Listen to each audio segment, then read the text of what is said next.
ಸ್ನೇಹಿತರೆ, ನಮ್ಮ ಈ ಹೊಸ ಚಾನಲ್ ಆದ ಮೂವಿ ಮನೆಯನ್ನು ಕೂಡ ಸಬ್ಸ್ಕ್ರೈಬ್ ಆಗಿ. ಈ ಚಾನಲ್ನಲ್ಲಿ ಬರುವ ಪ್ರತಿಯೊಂದು ವಿಡಿಯೋ ನಿಮಗೆ ನೋಟಿಫಿಕೇಶನ್ ಆಗಿ ಬರುವುದಕ್ಕೆ ಸಬ್ಸ್ಕ್ರೈಬ್ ಪಕ್ಕದಲ್ಲೇ ಇರುವ ಬೆಲ್ ಐಕನ್ನ ಕ್ಲಿಕ್ ಮಾಡಿ. ಸ್ನೇಹಿತರೆ, ಇವತ್ತಿನ ಈ ವಿಡಿಯೋದಲ್ಲಿ 2013ರಲ್ಲಿ ತೆರೆಕಂಡ ಎ ಟೀಚರ್ ಎನ್ನುವ ಮೂವಿ ಬಗ್ಗೆ ತಿಳಿದುಕೊಳ್ಳೋಣ. ಮೂವಿ ಒಳಗಡೆ ಎಂಟರ್ ಆದರೆ ಓಡುತ್ತಿರುವ ಒಬ್ಬ ಹುಡುಗಿಯನ್ನು ತೋರಿಸ್ತಾರೆ.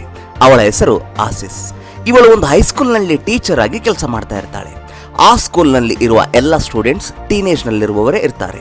ಸೊ ಆಸಿಸ್ ಸ್ಟೂಡೆಂಟ್ಸ್ಗಳನ್ನೆಲ್ಲ ಚೆನ್ನಾಗಿ ಹ್ಯಾಂಡಲ್ ಮಾಡುತ್ತಾ ಎಲ್ಲರಿಗೂ ಫೇವ್ರೆಟ್ ಟೀಚರ್ ಆಗಿಬಿಡ್ತಾಳೆ. ಅದೇ ಸ್ಕೂಲ್ನಲ್ಲಿ ಡೇವಿಡ್ ಎನ್ನುವ ಒಬ್ಬ ಸ್ಟೂಡೆಂಟ್ ಇರ್ತಾನೆ. ಆಸಿಸ್ ಎಲ್ಲರ ಜೊತೆ ಚೆನ್ನಾಗೇ ಇರ್ತಾಳೆ. ಆದರೆ ಡೇವಿಡ್ ಎನ್ನುವ ಸ್ಟೂಡೆಂಟ್ಸ್ ತನ್ನ ಬಳಿ ಬಂದರೆ ಮಾತ್ರ ಸ್ವಲ್ಪ ಟೆನ್ಷನ್ ಆಗ್ತಾ ಅವನ ಕಡೆ ತುಂಬ ಡಿಫ್ರೆಂಟ್ ಆಗಿ ನೋಡ್ತಾ ಇರ್ತಾಳೆ. ಡೇವಿಡ್ ಕೂಡ ಆ ಟೀಚರ್ನ ಒಂದು ಥರ ನೋಡ್ತಾ ಇರ್ತಾನೆ. ಇನ್ನು ನೆಕ್ಸ್ಟ್ ಸೀನ್ನಲ್ಲಿ ಆಸಿಸ್ ತನ್ನ ರೂಮ್ಮೇಟ್ ಜೊತೆ ಡ್ರಿಂಕ್ ಕುಡಿಯೋದಕ್ಕೆ ಬಾರ್ಗೆ ಹೋಗ್ತಾಳೆ. ಆಸಿಸ್ ತನ್ನ ಫ್ರೆಂಡ್ ಜೊತೆ ಮಾತನಾಡುತ್ತಿರುವ ಸಮಯದಲ್ಲಿ ಇವಳ ಫೋನ್ಗೆ ಒಂದು ಮೆಸೇಜ್ ಬರುತ್ತೆ. ಆ ಮೆಸೇಜ್ ನೋಡಿದ ತಕ್ಷಣ ಆಸಿಸ್ ಮುಖದಲ್ಲಿ ಸಂತೋಷ ಕಾಣಿಸಿಕೊಳ್ಳುತ್ತೆ. ಆವಾಗ ತನ್ನ ಫ್ರೆಂಡ್ ಮಾತನಾಡುತ್ತಾ, ಏನು ಯಾರಾದರೂ ಬಾಯ್ ಫ್ರೆಂಡ್ ಸಿಕ್ಕಿದಾನ, ಮೆಸೇಜ್ ಬಂದ ತಕ್ಷಣ ತುಂಬ ಎಕ್ಸೈಟ್ ಆಗ್ತಾ ಇದ್ದೀಯಾ ಅಂತ ಕೇಳ್ತಾಳೆ. ಅದಕ್ಕೆ ಆಸಿಸ್ ಮಾತನಾಡುತ್ತಾ, ಆ ಥರ ಏನೂ ಇಲ್ಲ, ಅವನು ಜಸ್ಟ್ ಫ್ರೆಂಡ್ ಅಷ್ಟೇ ಅಂತ ಹೇಳುತ್ತಾ ಹೊರಗೆ ಹೋಗಿ ತನ್ನ ಕಾರ್ನಲ್ಲಿ ಕೂಡ್ತಾಳೆ. ನಿಜಕ್ಕೂ ಆ ಮೆಸೇಜ್ ಮಾಡಿದ್ದು ಬೇರೆ ಯಾರೂ ಅಲ್ಲ, ಆಸಿಸ್ ಸ್ಕೂಲ್ನಲ್ಲಿರುವ ಸ್ಟೂಡೆಂಟ್ ಡೇವಿಡ್ನೇ. ಇಲ್ಲಿ ನಮಗೆ ಸ್ಟೂಡೆಂಟ್ ಡೇವಿಡ್ ಮತ್ತು ಟೀಚರ್ ಆಸಿಸ್ ನಡುವೆ ಇರುವ ಅಫೇರ್ ಬಗ್ಗೆ ಗೊತ್ತಾಗುತ್ತೆ. ಅವಾಗ ಆಸಿಸ್ ಅಲ್ಲೇ ಕಾಯುತ್ತಿರುವಾಗ ಡೇವಿಡ್ ಅಲ್ಲಿಗೆ ಬರ್ತಾನೆ. ಅವಾಗ ಆಸಿಸ್ ಮಾತನಾಡುತ್ತಾ, ನೀನು ಬರುವುದು ಯಾರೂ ನೋಡಿಲ್ಲ ತಾನೆ, ಬೇಗ ಕಾರ್ನೊಳಗಡೆ ಬಂದು ಕೂರು ಅಂತ ಹೇಳ್ತಾಳೆ. ನಂತರ ಇಬ್ಬರು ಕಾರ್ನಲ್ಲಿ ಇಂಟಿಮೇಟ್ ಆಗುತ್ತಿರುವ ಹಾಗೆ ತೋರಿಸ್ತಾರೆ. ಇಂಟಿಮೇಟ್ ಸೀನ್ ಮುಗಿದ ನಂತರ ಆಸಿಸ್ ತನ್ನ ಸ್ಟೂಡೆಂಟ್ ಜೊತೆ ಈ ತರ ಹೇಳ್ತಾಳೆ, ನನಗೆ ಹೈಸ್ಕೂಲ್ ಟೈಮ್ನಲ್ಲಿ ಒಬ್ಬ ಬಾಯ್ ಫ್ರೆಂಡ್ ಇದ್ದ. ಅವನ ಜೊತೆ ಭೇಟಿ ಆಗುವುದಕ್ಕೆ ನಾನು ನನ್ನ ತಾಯಿಗೆ ಶಾಪಿಗೆ ಹೋಗಿ ಬರ್ತೀನಿ ಅಂತ ಸುಳ್ಳು ಹೇಳಿ ಈ ಕಾರ್ನಲ್ಲಿ ಹೊರಗಡೆ ಹೋಗ್ತಾ ಇದ್ದೆ. ಆವಾಗ ಇಬ್ಬರು ಇದೇ ಕಾರ್ನಲ್ಲಿ ಇಂಟಿಮೇಟ್ ಆಗ್ತಾ ಇದ್ವಿ. ಅವನು ಆದ ಮೇಲೆ ನೀನು ಒಬ್ಬನನ್ನ ಮಾತ್ರ ನನ್ನ ಜೀವನದೊಳಗೆ ಬರುವುದಕ್ಕೆ ಬಿಟ್ಟಿದ್ದೀನಿ ಅಷ್ಟೇ ಅಂತ ಹೇಳ್ತಾಳೆ. ಅದನ್ನ ಕೇಳಿ ಡೇವಿಡ್ ನಗುತ್ತಾ, ನನಗೆ ಕೆಲಸ ಇದೆ, ನಿನ್ನ ಮತ್ತೆ ನಾಳೆ ಭೇಟಿ ಆಗ್ತೀನಿ ಅಂತ ಅಲ್ಲಿಂದ ಹೋಗಿಬಿಡ್ತಾನೆ. ಅಂದ್ರೆ ಇಲ್ಲಿ ಆಸಿಸ್ ತನ್ನ ಸ್ಟೂಡೆಂಟ್ ಜೊತೆ ಸೀಕ್ರೆಟ್ ಆಗಿ ಸೆಕ್ಷುಯಲ್ ಅಫೇರ್ ನಡೆಸುತ್ತಿದ್ದಾಳೆ. ಇದು ಕೇವಲ ಲೈಂಗಿಕ ಸುಖಕ್ಕೋಸ್ಕರನೋ ಅಥವಾ ಇಲ್ಲ ಅಂದ್ರೆ ಅವಳು ಡೇವಿಡ್ನ ಪ್ರೀತಿ ಮಾಡ್ತಾ ಇದ್ದಾಳ ಎನ್ನುವುದರ ಬಗ್ಗೆ ಮುಂದೆ ಗೊತ್ತಾಗುತ್ತೆ. ಇನ್ನು ನೆಕ್ಸ್ಟ್ ಡೇ ಟೀಚರ್ ಮತ್ತು ಡೇವಿಡ್ ನಾರ್ಮಲ್ ಆಗಿ ಸ್ಕೂಲ್ನಲ್ಲಿ ಭೇಟಿಯಾಗ್ತಾರೆ. ಆಸಿಸ್ ಸ್ಟೂಡೆಂಟ್ಸ್ ಎಲ್ಲರಿಗೂ ಪಾಠಗಳನ್ನು ಹೇಳಿ ಬ್ರೇಕ್ ಸಮಯದಲ್ಲಿ ತನ್ನ ರೂಮ್ನಲ್ಲಿ ಕೂಡ್ತಾಳೆ. ಆವಾಗ ಸ್ಟೂಡೆಂಟ್ಸ್ ಯಾರಿಗಾದರೂ ಡೌಟ್ಸ್ ಇದ್ರೆ ಟೀಚರ್ ಹತ್ತಿರಕ್ಕೆ ಹೋಗಿ ಕೇಳುವ ಚಾನ್ಸ್ ಇರುತ್ತೆ. ಸೊ ಆ ಕಾರಣದಿಂದ ಡೇವಿಡ್ ಟೀಚರ್ ರೂಮ್ನೊಳಗಡೆ ಹೋಗಿ ಅಲ್ಲಿ ಅವಳನ್ನ ಕಿಸ್ ಮಾಡ್ತಾನೆ. ಆಸಿಸ್ ಮೊದಲು ತುಂಬ ಭಯ ಪಡ್ತಾಳೆ. ಆದರೆ ಅವರನ್ನ ಯಾರೂ ನೋಡಿಲ್ಲ ಅಂದಾಗ ತಾನು ಕೂಡ ಡೇವಿಡ್ಗೆ ಕೋಆಪರೇಟ್ ಮಾಡಿ ನಾಚಿಕೆ ಪಡ್ತಾಳೆ. ಅವಾಗ ಡೇವಿಡ್ ಮಾತನಾಡುತ್ತಾ, ಸಂಜೆ ಯಾವ ಸಮಯಕ್ಕೆ ಭೇಟಿ ಆಗೋಣ ಅಂತ ಕೇಳ್ತಾನೆ. ಅದಕ್ಕೆ ಆಸಿಸ್ ಮಾತನಾಡುತ್ತಾ, ಇವತ್ತು ನನ್ನ ರೂಮ್ಮೇಟ್ ಹೊರಗೆ ಹೋಗ್ತಾ ಇದ್ದಾಳೆ, ಸೊ ಇಬ್ಬರು ನನ್ನ ರೂಮ್ನಲ್ಲೇ ಭೇಟಿ ಆಗೋಣ ಅಂತ ಹೇಳ್ತಾಳೆ. ಇನ್ನೇನಿದೆ, ಅವರಿಬ್ಬರು ಮತ್ತೆ ರಾತ್ರಿಯಲ್ಲಿ ಒಂದು T20 ಮ್ಯಾಚ್ ಆಡೇ ಬಿಡ್ತಾರೆ. ನಿಜಕ್ಕೂ ಇವರಿಬ್ಬರ ನಡುವೆ ಇರುವ ಸಂಬಂಧ ತುಂಬಾ ಡೇಂಜರ್. ಯಾಕಂದ್ರೆ ಒಬ್ಬ ಟೀಚರ್ ತನ್ನ ಸ್ಟೂಡೆಂಟ್ ಜೊತೆ ಅಫೇರ್ನ ಇಟ್ಟುಕೊಳ್ಳುವುದು ಇಲ್ಲೀಗಲ್, ಕಾನೂನು ಬಾಹಿರ. ಇದರಿಂದ ಟೀನೇಜ್ನಲ್ಲಿರುವ ಸ್ಟೂಡೆಂಟ್ಗೆ ಯಾವ ತೊಂದರೆಯೂ ಬರೋದಿಲ್ಲ. ಆದರೆ ಟೀಚರ್ನ ಸಸ್ಪೆಂಡ್ ಮಾಡಿ ಜೈಲಿನಲ್ಲಿ ಹಾಕಿಬಿಡ್ತಾರೆ. ಈ ಥರ ಲೈಂಗಿಕ ಬಯಕೆಗಳು ಈ ಟೀಚರ್ಗೆ ಅರ್ಥವಾಗುವ ಥರ ಒಂದು ಪರಿಸ್ಥಿತಿ ನಿರ್ಮಾಣವಾಗುತ್ತೆ. ಅದೇನೆಂದರೆ ಆಸಿಸ್ನ ಭೇಟಿಯಾಗುವುದಕ್ಕೆ ಒಂದು ದಿನ ಅವಳ ಅಣ್ಣ ಬರ್ತಾನೆ. ಅವನು ಆಸಿಸ್ ಜೊತೆ ಮಾತನಾಡುತ್ತಾ, ನೀನು ಮಾಡುತ್ತಿರುವ ಕೆಲಸ ಅಮ್ಮನಿಗೆ ಇಷ್ಟವಾಗ್ತಿಲ್ಲ, ಇದರಿಂದ ನಿನಗೆ ತುಂಬ ಪ್ರಾಬ್ಲಮ್ಸ್ ಬರ್ತವೆ ಅಂತ ಹೇಳ್ತಾನೆ. ನಿಜಕ್ಕೂ ಇಲ್ಲಿ ಏನು ನಡೆದಿದೆ ಅಂದರೆ ಆಸಿಸ್ ತನ್ನ ಚಿಕ್ಕ ವಯಸ್ಸಿನಿಂದಲೂ ತಾನು ಮಾಡುವ ಪ್ರತಿಯೊಂದು ಕೆಲಸ ತನ್ನ ತಾಯಿಗೆ ಹೇಳುವ ಅಭ್ಯಾಸ ಇಟ್ಟುಕೊಂಡಿರ್ತಾಳೆ. ಅದೇ ಥರ ತನ್ನ ಜೀವನದಲ್ಲಿ ಪ್ರಸ್ತುತ ನಡೆಯುತ್ತಿರುವ ಡೇವಿಡ್ ವಿಷಯ ಕೂಡ ತನ್ನ ತಾಯಿ ಜೊತೆ ಹಂಚಿಕೊಳ್ತಾಳೆ. ಸೊ ಅವಳ ತಾಯಿ ತನ್ನ ಮಗಳ ಬಗ್ಗೆ ಒಳ್ಳೆಯದನ್ನು ಯೋಚನೆ ಮಾಡಿ ಅವಳ ಒಳಿತಿಗಾಗಿ ಈ ವಿಷಯವನ್ನ ತನ್ನ ಮಗನಿಗೆ ಹೇಳಿ ಆಕೆಯ ಮನಸ್ಸು ಬದಲಾವಣೆ ಮಾಡುವುದಕ್ಕೆ ಹೇಳಿರ್ತಾಳೆ. ಆದರೆ ಆಸಿಸ್ ತನ್ನ ಅಣ್ಣನ ಮಾತನ್ನ, ಯಾರ ಮಾತನ್ನ ಕೂಡ ತಲೆ ಕೆಡಿಸ್ಕೊಳ್ಳೋದಿಲ್ಲ. ತನ್ನ ಸುಖಕ್ಕೋಸ್ಕರ ಡೇವಿಡ್ ಜೊತೆ ರಿಲೇಷನ್ನ ಮುಂದುವರಿಸ್ತಾಳೆ.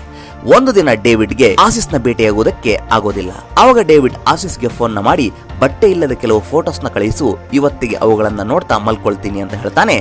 ಆಸಿಸ್ ಕೂಡ ಎರಡನೇ ಯೋಚನೆ ಮಾಡದೆ ಕೆಲವು ಫೋಟೋಸ್ನ ತೆಗೆದುಕೊಂಡು ತಕ್ಷಣವೇ ಡೇವಿಡ್ಗೆ ಸೆಂಡ್ ಮಾಡಿಬಿಡ್ತಾಳೆ.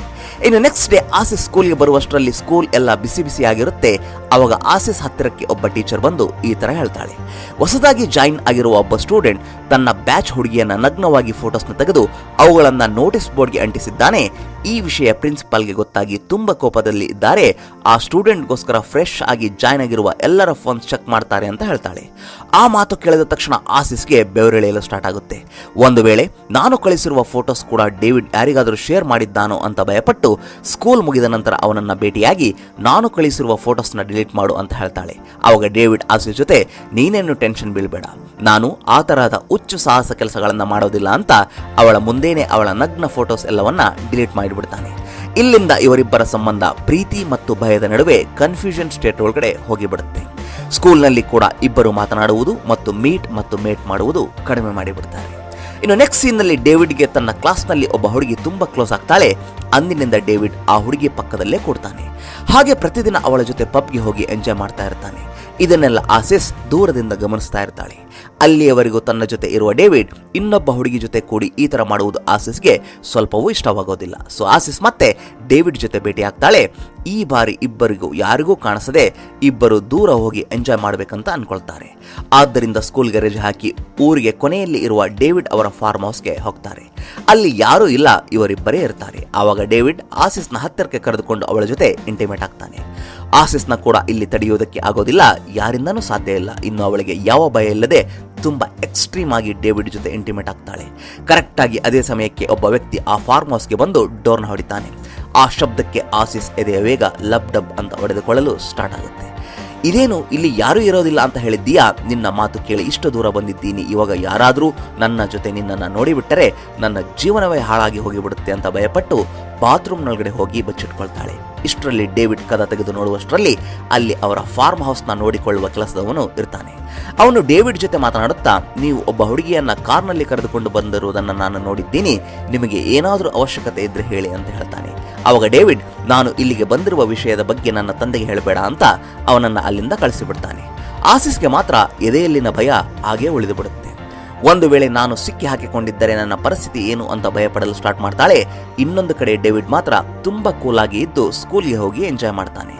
ಒಂದು ದಿನ ಆಸಿಸ್ ಪಾಠವನ್ನ ಮಾಡುತ್ತಾ ಬೇಕಂತಾನೆ ಡೇವಿಡ್ ಕೂತಿರುವ ಬೆಂಚ್ ಹತ್ತಿರಕ್ಕೆ ಪೆನ್ಸಿಲ್ ಬಿಸಾಕ್ತಾಳೆ. ಆನಂತರ ಆ ಪೆನ್ಸಿಲ್ನ ತಗೊಳ್ತಾ ಇರುವ ಆ ಥರ ಆಕ್ಟ್ ಮಾಡಿ ಕ್ಲಾಸ್ ಮುಗಿದ ನಂತರ ಬಂದು ಭೇಟಿಯಾಗು ಅಂತ ಹೇಳ್ತಾಳೆ. ಆಸಿಸ್ ಹೇಳಿರುವ ಹಾಗೇನೆ ಅವಳನ್ನ ಭೇಟಿಯಾಗುವುದಕ್ಕೆ ಡೇವಿಡ್ ಹೋಗ್ತಾನೆ. ಆವಾಗ ಆಸಿಸ್ ಮಾತನಾಡುತ್ತಾ, ನನಗೆ ಯಾವ ಭಯ ಇಲ್ಲ, ನಾವು ಮುಂಚಿನ ತರ ಎಂಜಾಯ್ ಮಾಡೋಣ ಅಂತ ಹೇಳ್ತಾಳೆ. ಸೊ ಅವತ್ತು ರಾತ್ರಿ ಇಬ್ಬರು ಆಸಿಸ್ ರೂಮ್ನಲ್ಲೇ ಮತ್ತೊಂದು T20 ಮ್ಯಾಚ್ ಅನ್ನ ಆಡಿಬಿಡ್ತಾರೆ. ಮೊದಲು ಇಬ್ಬರು ಇಂಟಿಮೇಟ್ ಆಗ್ತಾ ತುಂಬಾ ಚೆನ್ನಾಗೇ ಇರ್ತಾರೆ. ಆದರೆ ಸ್ವಲ್ಪ ಸಮಯ ಆಗುವಷ್ಟರಲ್ಲಿ ಆಸಿಸ್ ಮನಸ್ಸು ಬದಲಾವಣೆ ಆಗಿಬಿಡುತ್ತೆ. ಅವಾಗ ಆಸಿಸ್ ಡೇವಿಡ್ನ ದೂರ ತಳ್ಳಿಬಿಟ್ಟು, ನಾನು ಮಾಡ್ತಾ ಇರೋದು ತುಂಬಾ ದೊಡ್ಡ ತಪ್ಪು, ನಾವು ಹೀಗೆ ಮಾಡಬಾರದು ಅಂತ ಹೇಳ್ತಾಳೆ. ಸರಿ ಅಂತ ಡೇವಿಡ್ ಬಟ್ಟೆಗಳನ್ನು ಹಾಕಿಕೊಳ್ತಾ ಇರುವಾಗ ಮತ್ತೆ ಆಸಿಸ್ ಅವನನ್ನ ಬೆಡ್ ಮೇಲಕ್ಕೆ ಎಳೆದು ಅವನ ಜೊತೆ ಇಂಟಿಮೇಟ್ ಆಗುವುದಕ್ಕೆ ಪ್ರಯತ್ನ ಪಡ್ತಾಳೆ.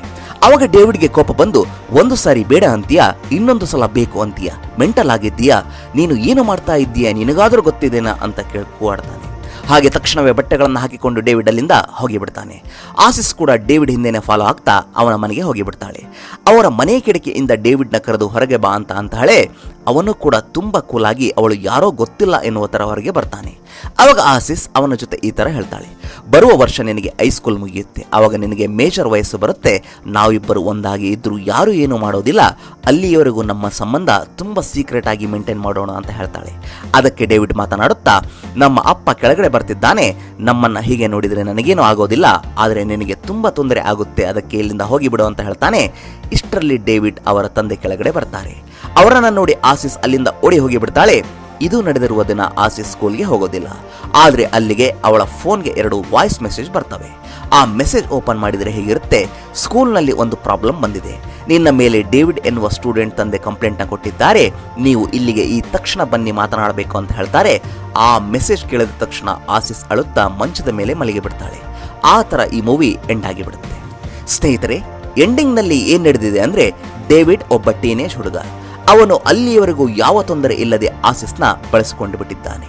ಆದರೆ ಯಾವಾಗ ಆಸಿಸ್ ಭಯ ಬಿದ್ದು ಡೇವಿಡ್ನ ಕೂಡ ಟೆನ್ಷನ್ಗೆ ಗುರಿ ಮಾಡಿದ್ದಾಳೋ ಆವಾಗ್ಲಿಂದ ಡೇವಿಡ್ ಮನಸ್ಸು ಬದಲಾವಣೆ ಆಗಿರುತ್ತೆ. ಇಲ್ಲಿ ಮುಖ್ಯ ವಿಷಯ ಏನೆಂದ್ರೆ, ಇವರು ಸಿಕ್ಕಿ ಹಾಕಿಕೊಂಡರೂ ಇಲ್ಲಿ ಡೇವಿಡ್ಗೆ ಯಾವ ರೀತಿಯ ತೊಂದರೆ ಆಗೋದಿಲ್ಲ ಅಂತ ಡೇವಿಡ್ಗೆ ಚೆನ್ನಾಗಿ ಗೊತ್ತಿರುತ್ತೆ. ಅದಕ್ಕೆ ಅವನು ಆಸಿಸ್ನ ತುಂಬ ಲೇಟಾಗಿ ತೆಗೆದುಕೊಳ್ತಾ ಇರ್ತಾನೆ. ಆದರೆ ಯಾವಾಗ ಆಸಿಸ್ ಡೇವಿಡ್ ಮನೆ ಹತ್ತಿರಕ್ಕೆ ಬಂದು ಬಿಟ್ಟಿದ್ದಾಳೋ ಆವಾಗಲೇ ಅವನು ಅವಳನ್ನು ಬುಕ್ ಮಾಡಬೇಕಂತ ಫಿಕ್ಸ್ ಆಗಿದ್ದಾನೆ. ಅದಕ್ಕೆ ಅವನು ತನ್ನ ತಂದೆಗೆ ಹೇಳಿ ಸ್ಕೂಲ್ನಲ್ಲಿ ಕಂಪ್ಲೇಂಟ್ ಮಾಡಿಸಿದ್ದಾನೆ. ಈ ವಿಷಯದಲ್ಲೂ ಎಲ್ಲರೂ ಟೀಚರ್ದೇ ತಪ್ಪು ಅಂತ ಹೇಳ್ತಾರೆ. ಯಾಕಂದರೆ ವಯಸ್ಸಿನಲ್ಲಿರುವ ಹುಡುಗರಿಗೆ ತಪ್ಪು ಮಾಡುವ ಯೋಚನೆ ಬರುವುದು ಸರ್ವೇ ಸಾಮಾನ್ಯ ಮತ್ತು ಸಹಜ. ಆದರೆ ಟೀಚರ್ ಆ ತಪ್ಪನ್ನು ಸರಿಪಡಿಸಬೇಕು. ಆದರೆ ಇಲ್ಲಿ ಆಸಿಸ್ ಸ್ಟೂಡೆಂಟ್ ಜೊತೆ ಸೇರಿ ಈ ತಪ್ಪನ್ನ ಮಾಡಿಬಿಟ್ಟಿದ್ದಾಳೆ. ಒಟ್ಟಿನಲ್ಲಿ ಕೊನೆಗೆ ಡೇವಿಡ್ ಕೂಲ್ ಆಗಿ ತಪ್ಪಿಸಿಕೊಂಡು ಆಸಿಸ್ನ ಬುಕ್ ಮಾಡಿಬಿಟ್ಟಿದ್ದಾನೆ. ಸ್ನೇಹಿತರೆ, ನೋಡಿದ್ದೀರಿ ಅಲ್ವಾ, ಇಲ್ಲಿ ಟೀಚರ್ ಆಸಿಸ್ ಅಥವಾ ಸ್ಟೂಡೆಂಟ್ ಡೇವಿಡ್ ಯಾರ್ದು ತಪ್ಪು ಅಂತ? ಈ ವಿಡಿಯೋ ಬಗ್ಗೆ ನಿಮ್ಮ ಅನಿಸಿಕೆಯನ್ನು ಕಮೆಂಟ್ ಮೂಲಕ ನಮಗೆ ಮಾಡಿ ತಿಳಿಸಿ. ಧನ್ಯವಾದಗಳು.